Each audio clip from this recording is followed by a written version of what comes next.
And good Wednesday afternoon. My name is Ryan Belmore. I'm the owner and publisher of What's Up Newport. Mr. Frank Brozich joins me. Frank, how are you?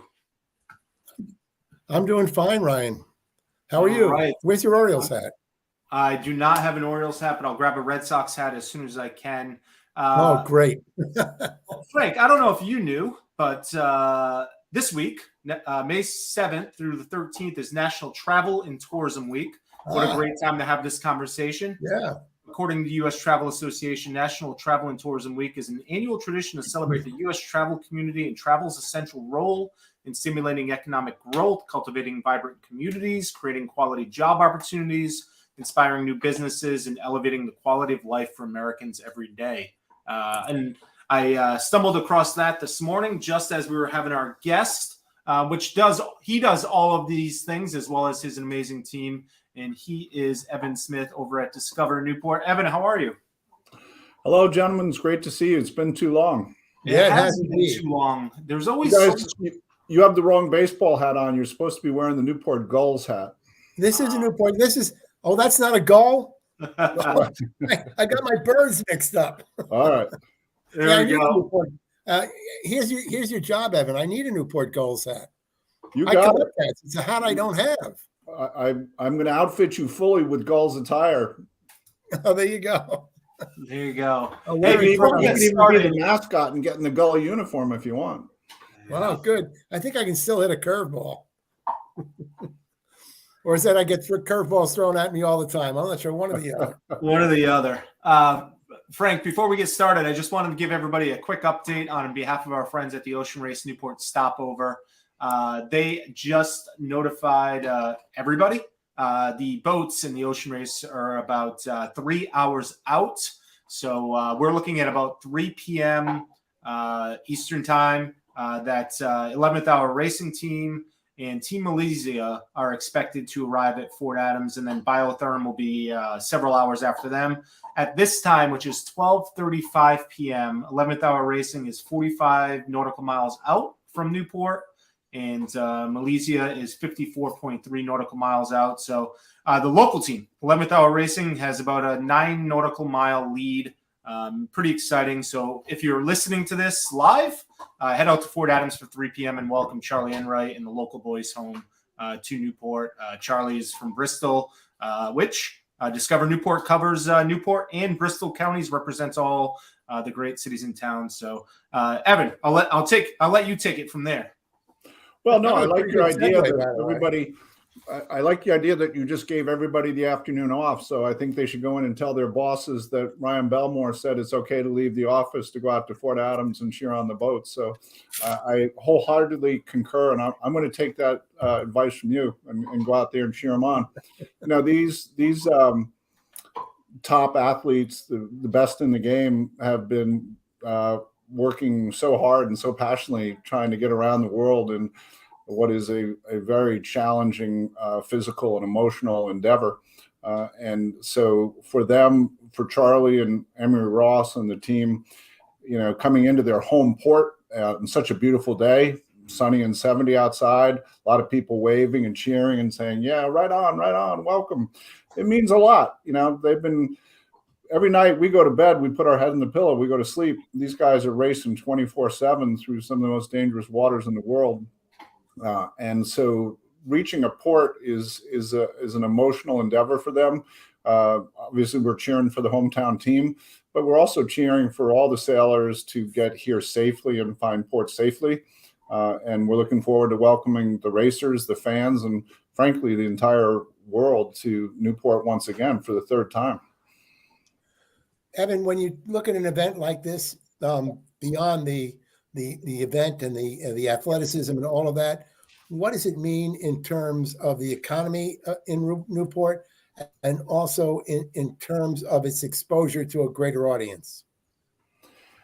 An event like this, one of our marquee events, we are fortunate and blessed to have a number of different global marquee events that come to Newport. But an event of this magnitude in terms of dollars generates over $30 million of direct economic impact, probably closer to higher 40 millions when you talk about the direct and indirect. have over 100,000 fans there in the race village over the next, well, when the race village opens on Saturday the 13th for 10 days. So a marquee event like that, the top 5 things, Frank, are lodging, dining, lodging including house rentals and things like that. Operational services, a lot of equipment has to be rented to service the race village and the boats themselves. Marine services. There's lots of investments and injections of capital into the local community for such a kind of quintessential event like this. It is. Some people have called me this week and said, "Well, is this bigger than this event or that event?" And I said, that's not really the question about whether one event is bigger than the other. They all deserve credit for being catalysts and generators of enormous economic development. And I think what's noteworthy about this event, frankly, is that it happened so early in the season. You know, here we are, May 10, right? And our peak season for travel, inbound travel, is May through October. And so a lot of our restaurants, a lot of our hotels, a lot of our retailers, attractions are all just hired new staff. They're training new staff. They've got to get everybody kind of in full mode, and we're trying to pull off a global event before Memorial Day. That has, really been kind of the call to action to everybody, saying, we're coming out of the winter doldrums, and you got to jump right into a world-class event and be on top of your game right away. And so I, give kudos to everybody in leadership and management throughout the entire city, island, and state for getting ready to welcome the world here.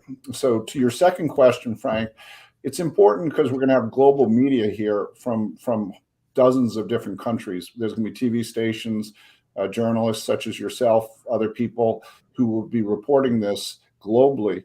And what I think it does is it reinforces Newport's name, certainly within the global marine community. I mean, Newport is a recognizable name already for the various different events, sailing events, marine events that we've held for the last couple of 100 years. And so it keeps us in top of mind and kind of top of focus when organizers of major events want to select a site for a global event like this. It keeps Newport right in the heart of it. So the international exposure, the international media reinforces the branding of Newport as a sailing capital, but in a sailing event center. But also it positions us and illustrates us beautifully as a destination resort to visit.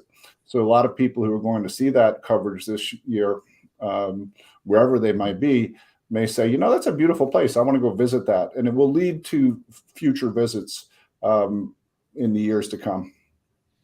One of the things I've, this will be the 3rd time that Newport has hosted it, and it really just opens up Newport for the season earlier in every single aspect. Restaurants are opening earlier than they normally would. I have friends, believe it or not, I have friends, but boats are going in the water earlier. What are their names? Normal. Come on, confess up. I'll give you all 2. Boats are all on the screen. Earlier. Ferries are starting to run earlier. Airbnbs are opening. It just opens up. It extends the season so much more. So kudos to Sail Newport. I know it is a huge task for Brad Reed and his team to take this on. And I hope everybody gets out to Fort Adams to support it. Doesn't that support, and exactly what you say, Ryan, but there's been this effort to extend the season out to these shoulder seasons in the fall and in the spring, where we actually broaden the market. You were just giving kudos, rightfully so, to Sail Newport team, Brad Reed, and everybody. I want to put a comma next to that and say that this race certainly wouldn't have happened if it wasn't for the hard work of Brad and the whole entire team at Sail Newport. But I also want to recognize the contributions of 11th Hour Racing and the state of Rhode Island, who have been 2 key backers. And events like this don't happen without the support of that type of sponsorship level. And so 11th Hour Racing and the state of Rhode Island have really stepped up to the bat and made an event like this possible. And then the other category, I think, for shout outs is all the volunteers. hundreds of people actually register to give of their time and their energy to volunteer for the race and perform different positions. I just went dark. Can you guys see me? We can. I'm back. Okay, good. Sorry, I just had a blackout there. That's okay. We can still hear you. Okay, good. You know, Evan, that happens at your age. Good line, sir. Very good line. I also whacked myself in the head yesterday, so I was actually wondering whether I just gave myself a concussion. I was on volunteers, so hundreds of people volunteer. They give half a day, a week, whatever. But we're very fortunate that all these passionate people are going to step forward and give of their time and energy to make the event better, to make the event memorable. Because people will remember that smiling face. That person said, "Can I help you?" And you just can't stage an event like this without them. So I think there's kind of a trilogy here: the work and leadership of Brad and Sale Newport and what they've done to attract the race and plan for the race, the capital and financial support and backing of 11th Hour Racing in the state is enormous. And then all the manpower, particularly the volunteers, need to get some love here, because these types of things just don't happen. And frankly, they actually put that special touch on it, which I think is so important. Evan, when we take a look, we talked about the impact on Newport. What about the impact regionally? So when you get into the nitty-gritty of how boats are shipped and how equipment is shipped and all the commerce side of this, all the widgets and things that have to provision these things, all of the equipment that was set up at Fort Adams, this has had an impact on the state commerce, on New England commerce.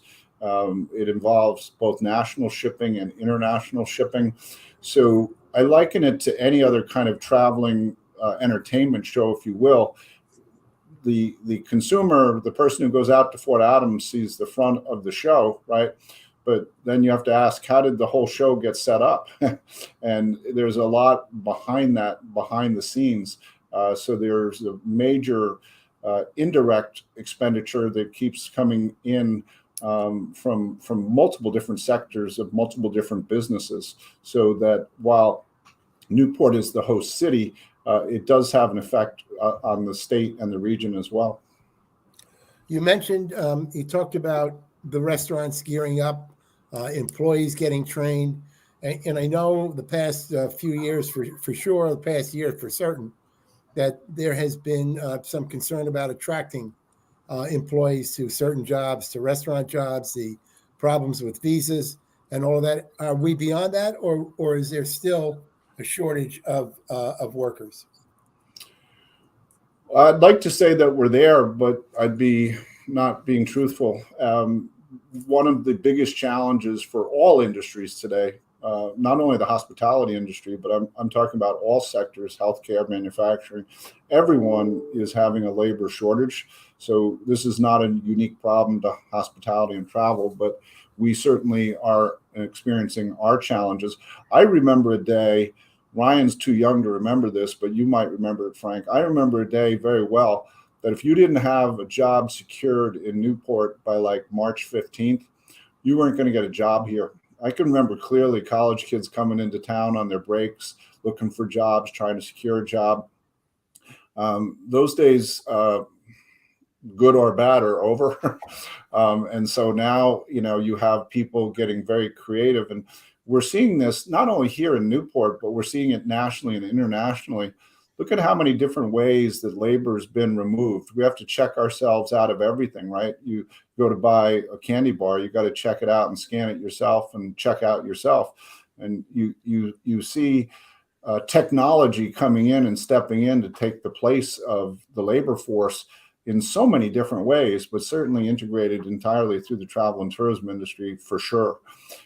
I believe that our team, the hospitality team, has done the best they can to build up their overall packaging of employee benefits in terms of not only baseline salaries, but also benefits.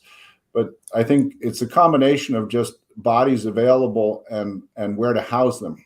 And so those are really the two fundamental key things is finding our market share of employees and finding a place to house them. You mentioned internationals. We are seeing some recovery in the J-1 visa program. It's not as big as it's been in years past, but we're making some progress there. And that's a good thing. That's a very helpful thing because resorts throughout New England, throughout the United States, rely heavily on J-1 visa foreign students for their workforce. And so we're glad, but I would say we're not even 50% back yet, Frank, in terms of the J-1 visa capacity. It's kind of a dog-eat-dog world out there. Everybody's fighting hard to get some people. Everybody's doing two jobs. People are doing a lot more self-service, a lot more self-checkout. It's a little bit of the Wild West going on right now. But I think we're going to be innovative and creative and certainly passionately spirited, and we'll get through it. But it's a challenge for sure, and we'll do the best we can with it. Evan, am I correct that we raised the minimum wage in Rhode Island to, I think, 13 an hour, but we did not raise the tip minimum wage? So we're in the legislative season right now. A lot going on up at the Capitol up in Smith Hill and Providence. There are dozens of bills in the state legislature right now. A lot of them have to do with short-term rentals and other factors. There's, I think, over 2,000 bills introduced in the legislature every year. A lean year. A couple of hundred involve the travel and hospitality industry this year. That bill that you're referring to is in the state legislature again this year. We'll see how it comes out. Most of these decisions will be made in the next 30 days. Even without the bill, though, Frank, I think maybe another angle to look at this, or another way to dissect it, is that many employers today have had to, in order to secure people, have had to move their salary levels up double and sometimes triple. And so you're seeing base rates moving, up to $18, $20, $25 per hour for a lot of employees to secure employees. So whether the law passes or not, I think the free enterprise in the marketplace has driven that without the law making it happen.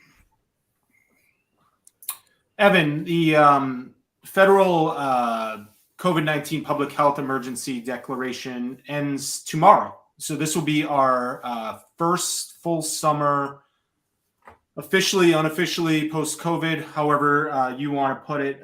What are you forecasting? What are you looking at? What are you thinking about this upcoming summer? Is it even possible to get any busier than what last summer felt like?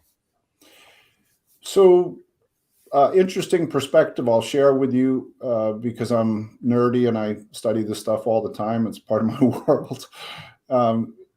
Being in the heavily populated Northeast, there's 300 million Americans, 10% of them, 30 million Americans live within 4 hours of Newport. And so for the last 2 years, when we were coming out of COVID, people were traveling nearby. They were doing regional travel. They were not doing international travel. They weren't doing long haul travel.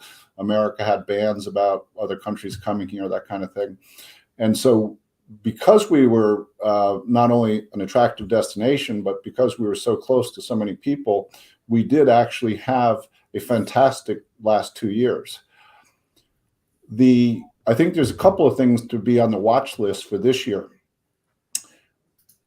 Because so many people traveled locally the last 2 years, you see right now a new spike in number of bookings for Americans going on long-haul travel to Europe and other places. So for the first time in 3 years, American departures to Europe has actually gone up by double digits. And so Americans are gaining confidence to go further, okay? They've traveled for an hour, 2 hours, 3 hours for the last 2 years, but now they're like, okay, COVID's over. We can go back to Europe. So we are thinking that there'll be a wash here, and I'll explain that. We believe that we're going to lose some customers that will travel to Europe this year or other places. But we're also opening up the borders with Europe again. And so now we're going to start to rebuild our international travel. Before COVID, we were somewhere between 16 and 18% of our visitors were from a country other than the United States. That went down to basically zero at COVID time. So I think we can build up perhaps as much as 10% this year, come back in this calendar year up to 10%. 1 in 10 people will be from a country other than the United States. I think the question is, will the outbound Americans going to Europe be greater than the number of Europeans coming this way? Hard to project right now. There definitely will be somewhat of a wash, but I think that's the biggest variable to keep an eye on for this summer. So I have 2 questions related to that. First is that along with that pent-up desire to travel long distance has been the rise in airline rates. And I wonder what impact that might have and whether that helps drive people locally. And secondly, there are roughly 9 countries around the world that have travel advisors to America based upon the proliferation of gun violence in this country. Mm-hmm. Some very minor, some more so. Countries like New Zealand, countries like England, and then, as bizarre as it may sound, Mexico. What impact do either of those have, or are they negligible? So two questions there. Let's take the airline one first, and then we'll go the other way. Having been in the travel industry for over 40 years, it doesn't make me feel good to say this, but I've never seen the airlines this far out of whack in my 40 years in the travel industry. Certainly COVID sent them spiraling, and the airline industry, along with the cruise industry, was turned upside down. And airline travel for a while really got unpleasant, maybe a good word to use here. The industry, the airline industry is really, I still think, trying to right itself or get back into the space that it wants to be. I still don't think that right now there's been a lot of routes that have been cut. They're having a lot of problems trying to staff pilots and other things. So the airline industry is still very much in a rebuilding stage. The cost of all of this to the airlines, to your point, Frank, is that they have to be able to pay more for supply chain things, to get equipment, to get fuel, to pay higher wages. All of that's being transferred into the tickets that you and I buy.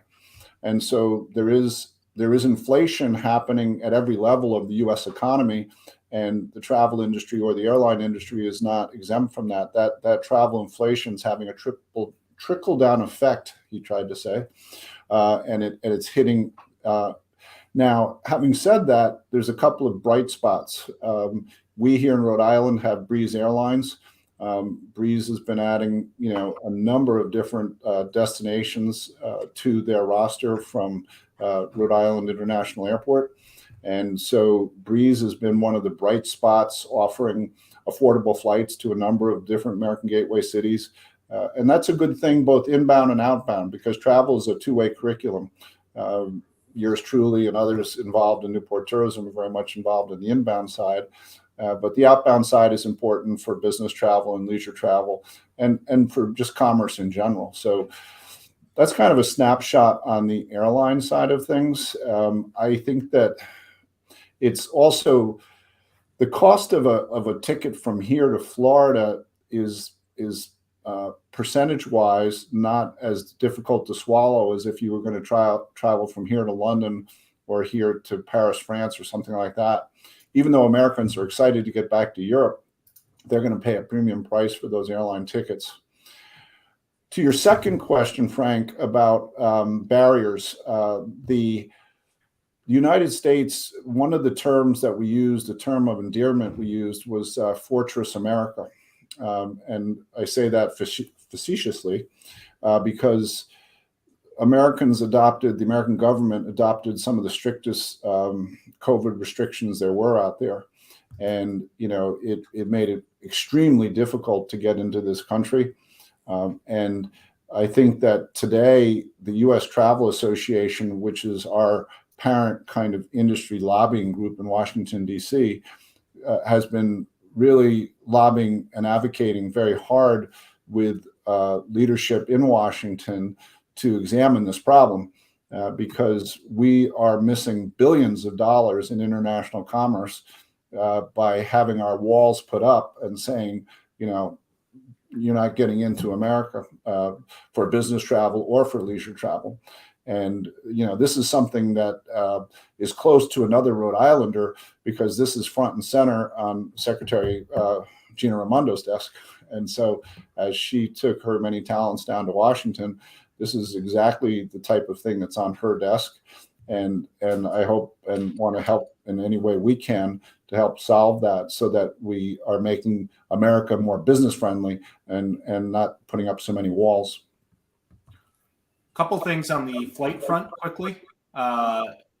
You can find some really good deals. I have been lucky enough to get to Portugal last September as well as Colombia last week and was able to find very affordable flights.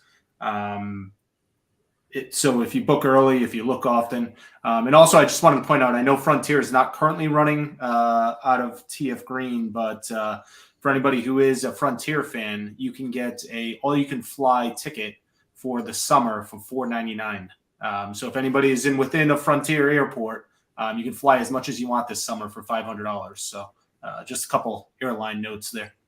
So Ryan, was it Rickety Airlines that you flew? No, I flew Delta down to Colombia and American over to Portugal. There you go. Ryan, the fact that you're keeping an eye on travel specials makes me smile because there are a lot of travel specials out there. And I love when people are actually watching for them and trying to snag them because whether it be hotels, cruise lines, airlines, whatever, everybody has specials. And I obviously love the wild world of travel. And I'm always looking for that special as well. So good on you for being one of those Travel Watch spotters. Evan, if you take a look out beyond Newport, a regional outlook for Rhode Island for this summer, for this season?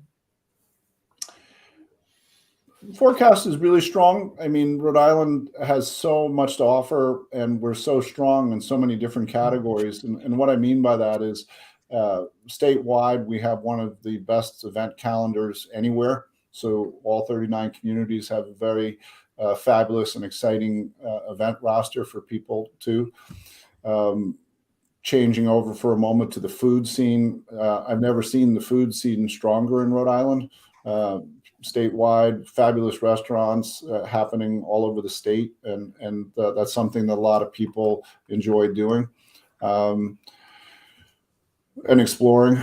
The wedding industry is still unbelievable in terms of the number of weddings that are happening around the state because we have so many beautiful venues statewide and we have all the services. We have all the caterers, musicians, photographers, florists, all of that kind of stuff. Conferences are starting to come back, which is good, business travel. But one of the areas that Rhode Island does as well, if not better than anybody, is recreation. Rhode Island is a recreational paradise, whether you're into boating, sailing, golf, fishing, biking, hiking, you pick a sport and we have it in abundance here in Rhode Island. And I think that's one of our strong points is that a lot of people come here to recreate for dozens, if not hundreds of different reasons. So I'm thinking it's going to be a very strong season and I'm excited to get out there and enjoy it. Cruise ships, what does that look like? I know we were down a little bit. Is that coming back? Coming back. I mentioned before, the whole thing about COVID. When COVID hit, just before COVID hit, cruise ships was the hottest trend in travel, bar none. They were king of the hill. Then overnight, they became the poster child of COVID and the challenges and ills of COVID. And so they went from king of the hill to the bottom overnight. It's been a very difficult 3 years for the cruise ship industry. they're building back, and they're coming back strong. We were going to have 80 ships the year before COVID came. This year we're back up to 60. So we're more than 2/3 of the way back in terms of that. There are still challenges with supply chain issues for cruise ships and labor, same challenges that we see in all industries. One of the things about cruise ships that I'd like to share with our listeners is that while a cruise ship is planned to come here on a specific day, sometimes weather can change that. And so sometimes a storm someplace else off Bermuda can actually add a ship to our roster, but sometimes a storm here might cause a ship to go someplace else. I had a neighbor in Jamestown who went on a cruise ship, expected to wake up in Bermuda the next morning. True story. And she got up the next morning, she looked out her window and she was looking at Newport, Rhode Island. And there was a big storm in Bermuda and they have the right to change it. And she woke up and she was like, oh my God, I'm not in Bermuda, I'm home. So that can change. But I just share that with people because we're very excited to have the cruise ships back, but just a reminder that they are weather dependent. And they're also, just one quick thing, they're also not a huge part of the tourism economy here. It's a small percentage, right? Yeah, it is. Well, you think of it this way. We have 3 million visitors that come to Aquidneck Island each year. The cruise ship industry this year will be 125,000 visitors. So you're talking about like 1 or 2%. It's a very visual thing because the ships on the horizon, when you see the ships on Narragansett Bay, they're so majestic and they're so beautiful and they're so large. They're like, wow, look at that. And a lot of people think, oh, that must be a big boost to the economy. I don't mean to diminish it because anyone who invests in our city is someone who's welcome as far as I'm concerned. However, they are not the largest of the many segments within the travel industry. They actually play a more minor role than one would think. Was just going to come from a different angle, Frank, as many people see them and comment on our posts that, oh, they don't spend any money here. What's the benefit to Newport? And there is a benefit to Newport that they are spending money. They are doing tours. If you look at the buses and, there is kind of a landing fee for each person. Well, I suspect also there are people who may come here on a cruise ship, visit for or a day, a few hours, and become infatuated with the city and come back for a real vacation. Both of you guys just made the point I was going to make, so I don't have to repeat it. So thank you guys for being the cruise experts. I'll put us on your payroll. Okay. Any other meetings today? Yeah. Excellent, Frank. Anything else? Yeah, one more area I wanted to go to quickly, and that's you mentioned the number of bills that are in the legislature. What are the highlights that are there and the ones that may have the best shot at passage?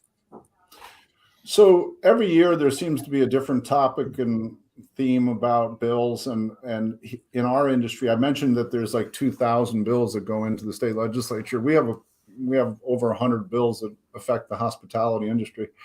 Here in Newport, here in Aquidneck Island, and certainly statewide, I think the most abundant number of bills are about short-term rentals this year. This seems to be the year of the short-term rental, the Chinese year of the short-term rental or whatever. There are a multitude of bills that have to do with enhancing fees and bills on short-term rentals. There's also legislation that has to do with the regulation of them in terms of capacity control and operational variables for short-term rentals. So companies like Airbnb, VRBO have a number of national lobbyists here pushing hard with the state legislature. So this is really one of the areas, ground zero, kind of, I'm going to call it a battleground because there's a long list of people that support short-term rentals and there's an equally long list of people who are opposed to them. And I've never actually seen such a complicated issue because sometimes it's evident about which is the right way to go. In this particular case, both parties have a very strong argument defending themselves. And I know this has been a very difficult aspect for the state legislators and lobbyists to get their arms around. Am I correct that Airbnb not only is in terms of some of those short-term rentals, but has also somehow gotten themselves involved in the hotel industry?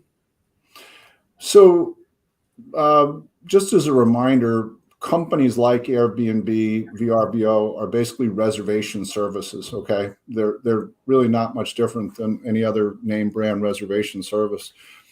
Any hotel can actually register its inventory on Airbnb. So if you're ABC Hotel and you want to sell rooms on Airbnb, would be glad to take you. VRBO will be glad to take you.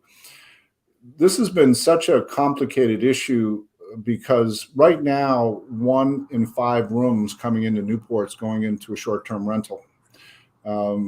And pretty soon we'll probably get up to 1 in 4 rooms will be a short-term rental. So this whole started as a cottage industry and nobody thought about it. And then it grew from 1% market share to 3% market share to 5% market share. Now they're up to 20% market share and growing fast. So you've heard the expression, if you can't beat them, join them.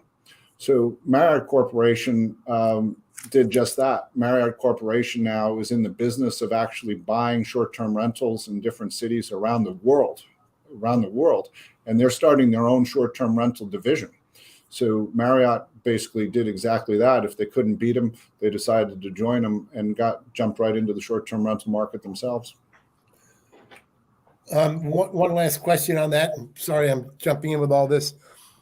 Do the short-term rentals generate the same tax revenue, maybe percentage-wise, as the traditional motels? So I don't want to get too technical here because I'll just confuse and lose our listeners. But the short answer is no. There's a 2-part requirement in the state of Rhode Island. When someone rents a whole house, when someone goes to Airbnb and rents a whole house, they're paying a 7% state sales tax and a 1% local lodging tax for a total of 8%. If a person rents 1 room in someone's house, if Ryan's trying to make a little extra money and he needs more beverage money, he might want to rent a room in his house. And that, in the eyes of Rhode Island state legislators, is considered a hotel equivalent. And under that term, they have to pay the 13%, the 7% state sales tax, the 5% state lodging tax, and the 1%. So there's a 2-part law.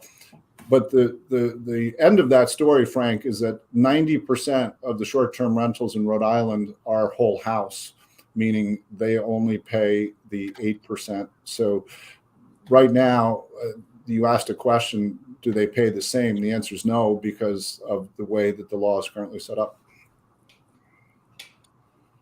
Evan, what didn't we talk about that you wanted to talk about today? Besides you having the rest of the afternoon off because you gave it to me off. Yeah, it's there's a lot of excitement coming into the season, a lot of events happening. We just had the police parade last weekend, but coming up next weekend is the Oyster and Chowder Festival, and I just so many people work so hard to make the peak season what it is, and I just am excited. For me, it is kind of like a stage show. Memorial Day is kind of like a stage show. When the curtain goes up, all of these wonderful things happen, and kudos to everybody who works hard to make them happen. There's so many environmental groups, cultural groups, musical groups who've all planned for their specific area or of interest, and everybody's out there planning what I think is just incredible. So here we are, we're ready to kick off the season. I think it's going to be a great season, and so off to the races we go. Excellent. And speaking of the races, 11th hour racing at this moment, 29 nautical miles from Newport. They've picked up a little bit. They are now 11 nautical miles ahead of Team Lesia in approximately 3 p.m. at Fort Adams. So head out to Fort Adams North Lawn. You can welcome the Ocean Race to Newport. The Ocean Race takes place out at Fort Adams State Park from this Saturday to the following Sunday. TheOceanRaceNewport.com. Lots of that's the big one for this month before we get to the Oyster Festival. My last question before I let you guys go, you both have to answer it. You going to take a summer vacation? If so, where are you going to go? Oh, go ahead, Frank. I'm actually planning a visit to San Francisco with my family. Nice. Beautiful. Enjoy it. Thank you. Ryan, you got any plans for a summer vacation? Just came back from 10, 12 days in Colombia, working on the next trip besides the regular trips to visit the in-laws in the beautiful city of St. Louis. Something will come up. We'll go somewhere. Good. Well, I wish you guys all the best in your travels, and I want to wish all of our listeners safe and happy travels wherever the summer travel season may take you. What is your summer travel list? There you go. There you go. I am starting my bucket list, and I am going to go to an African safari. Nice. So I am taking my oldest daughter, and we are going to Kenya and Tanzania, which is the number one trip that I wanted to do my whole life. And so it's number one on my bucket list, and I've reached that golden age where it's time to start that bucket list. So in June, I'm going on a 10-day safari, which I'm so excited about. So, Evan, I did that in South Africa a few years ago, and you can't beat it. It's amazing, some of the things. When you see those animals out in the wild, I don't care if the best of zoos, it's not the same. Not the same. Well, it's a great trip. It's a lifelong dream, and it's you never know what life's going to bring you tomorrow. So you want to get out there today and carpe diem. Yeah, bring a camera. That's it. All right, Evan. Well, hopefully we talk. Well, we probably won't talk to you before the trip, but we will talk to you some point during the summer and some point during the season and get an update as we go on here. Thank you, as always, for the invitation to join you guys. Thank you, Evan. I like always being with you and having the locker room talk. So thank you, and enjoy the summer.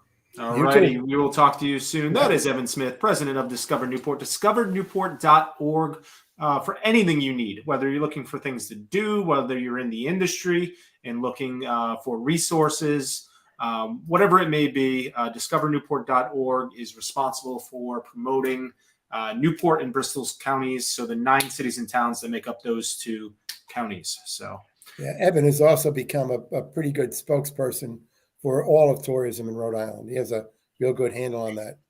He is. When we pre-COVID, Evan just loves talking travel.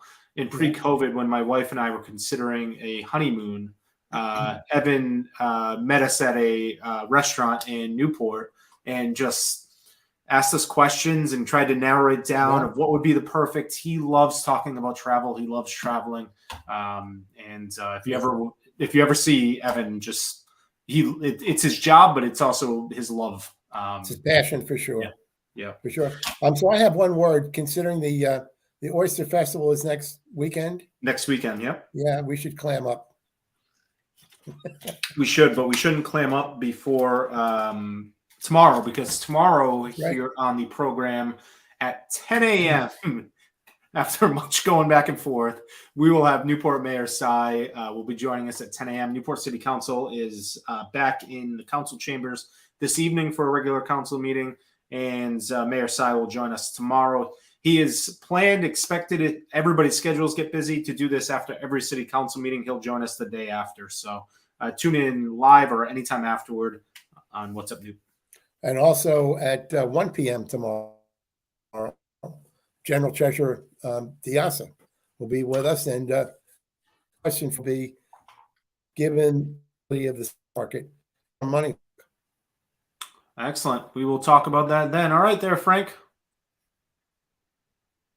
We'll talk to you later. On behalf of Frank and myself, all of us here at What's Up Newport, we want to thank Evan Smith for joining us. Discover Newport can be found at discovernewport.org. The Ocean Race Newport stopover can be found at theoceanracenewport.com. And once again, boats are coming in just a few hours. Get out there to the stopover May 13th through the 21st and check it out. Thanks for watching.